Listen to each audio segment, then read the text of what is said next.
right? As we go through it, let's make sure that we're trying to take exactly what they're doing in their rehab goals, like I just said in those videos, put them towards what they do. These 3 pictures below, getting somebody ready to do this versus someone who wants to get back to this versus someone who gets to get back to this, completely different, right?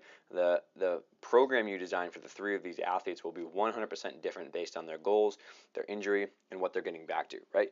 And like we just talked about, based on their time and season. Is this person getting ready for the off season? Is this person getting ready for just general fitness? He wants to do dips. Is this person getting ready for a competition, right? If you have someone who's off season, more just building, someone who's just going fitness, recreational, doesn't really have a competitive season, or somebody who's going to peak for an event, the way you program for these things is completely different based on their cuff care, based on their manuals, based on their mobility screens, and based on their training volume.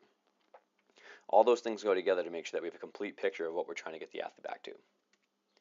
Okay, and this has kind of famously been talked about in the rehab world online, is that 3x10 is not going to be the goal. It's just not going to get you an adaptation after a certain amount of time. The way that our bodies work with the physiology of stress, stress response and tissue adaptation, if you do the same weight for 3 sets of 10 or the same TheraBand for 3 sets of 10, man, that person is just going to get a plateau, and they may feel like they're working kind of hard, but it's never going to create an adaptation that's specific to their sport. Nor is it going to create a different stress response that makes them more prepared for what's coming down the road of a higher level volume or higher intensity.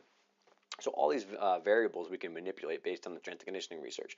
We can talk about volume, we can talk about load, we can talk about intensity, the type of contraction, eccentric versus tempo versus isometric holds.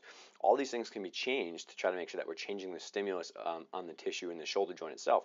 I think that a big error that I made as a younger clinician until I met Mike and Lenny was just assuming 2 sets of 10 or 3 sets of 10 of like some of the dumbbell or band work was enough, but people blew right through it, even though I was trying to make the intensity harder of a harder TheraBand or a little bit more weight, but it still wasn't that crazy because they adapted to it like our body's good at, right? So now instead, as we'll show you, maybe we switch things up and we go, instead of doing 3 sets of 10, maybe we're doing 4 sets of 5 of heavier eccentrics because that's what their sport demands.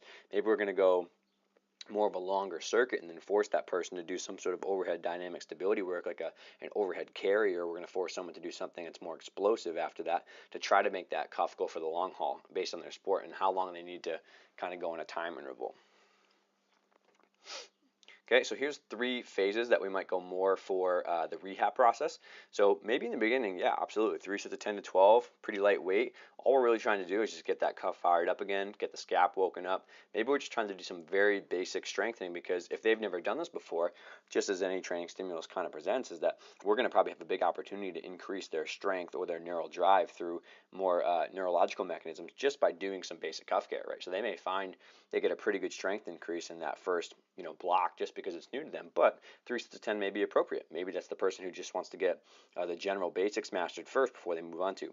But down the road, maybe we're going 3 sets of 8, 4 sets of 8 with a little bit heavier load, and we're doing a little bit more of a tempo. Maybe we're going a 3-second tempo on the lower eccentric with a pause at the top, something like that, right? That's going to be a very different stimulus than just going through a basic 3x10. And then even on phase 3, right, we might split it up based on what their goals are, right? So I just talked about the swimmer who has a shorter event versus a sprinting event.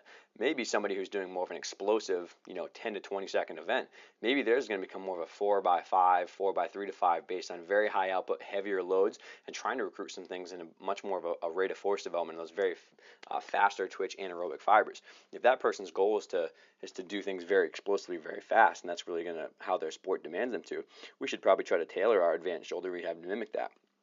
Okay, versus an example I just used before is doing 2 sets of 10 of a lower intensity at a little bit slower of a pace so that the person has got more time under tension overall, and then force them into a situation where they have to use that fatigued state and do more of an aerobic type, longer dynamic stability. So maybe we'll put someone through the basic cuff care circuit, sets of 10, right? So they'll go through about 40 to 50 reps of certain exercises and different variations, but then as they're a little bit tired, put them in a position where they have to go a little bit longer. Maybe the time under tension is going to be a little bit different, but that's going to mimic what their sport demands of them versus just kind of, here's the same kind of dumbbell circuit, here's the same set of exercises, just keep doing those. Again, that's not going to get them ready for what their sport or what their general life demands for performance, but also for the reduced risk of injury. If we don't ever consider these things and put them back in a situation of high force in their sport, well, sometimes they're just going to flare back up, right? And it's kind of, you scratch your head about maybe the sport's just really demanding, but maybe we didn't do the best of our job to prepare them for that specific stimulus.